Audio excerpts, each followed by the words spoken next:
বক্তব্য রাখবেন পটিয়া উপজেলা হেফাজতের সংগ্রামী প্রচার সম্পাদক জনাব আসগর হোসেন, মৌলানা আসগর হোসেন। আমি ওনার বক্তব্য দেওয়ার জন্য। আসসালামু আলাইকুম ওয়া রাহমাতুল্লাহি ওয়া বারাকাতুহু। আহমদুল্লাহ রাসূলুল্লাহ রাসূলুল কারীম, আম্মা বাদ।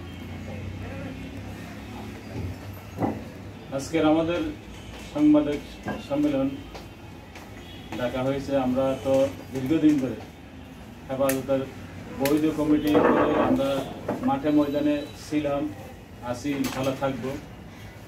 আপনারাও জানেন এবং বিভিন্ন মিছিল মিটিং করেছি, বিভিন্ন সমস্যা নিয়ে আমরা রাস্তার মধ্যে ব্যানার পেস্টন নিয়ে দাঁড়িয়েছি, মিছিল মিটিং করেছি। এটা আপনারা অবগত আছেন, আপনাদেরকে নিয়েই করেছি।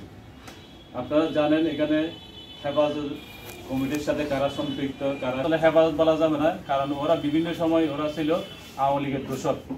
ওইখানে যাদেরকে বিভিন্ন পদে আনা হয়েছে ওরা কেউ লম্পট, আবাস এরকম ব্যক্তিকে এখানে আনা হয়েছে, দখলদার, এই ধরনের লোকদেরকে এখানে কমিটির মধ্যে আমরা দেখতেছি।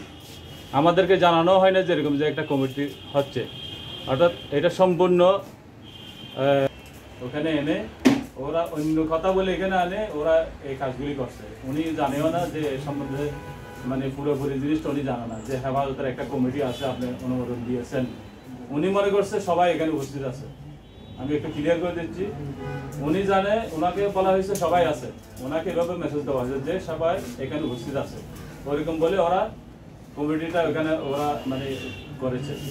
কিন্তু আমাদেরকে কেউ বলেও না, আমরা জানিও না। অথচ আমরা এখনো পর্যন্ত বৈধ কমিটি আমাদের আছে ওনার অনুমতি সাপেক্ষে।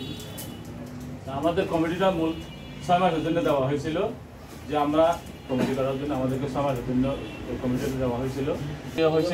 তাও কি হেফাজতের বিভিন্ন কাজ করার জন্য পটিয়া উপজেলা ভিত্তিক আমাদেরকে একটা কমিটি করে দিয়ে গেছিল। এটা একেবারে সবার সামনে।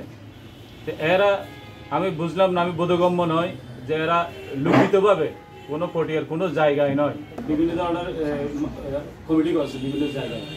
অথচ এই যিনি ইসলামাবাদী, অর্থাৎ আজিজুল হক ইসলামাবাদী, উনি হচ্ছে পটিয়ার সন্তান। আমরা কখনো ওকে হেফাজত এবং কোনো ধরনের মিছিল মিটিংয়ে ওনাকে পাওয়া যায়নি।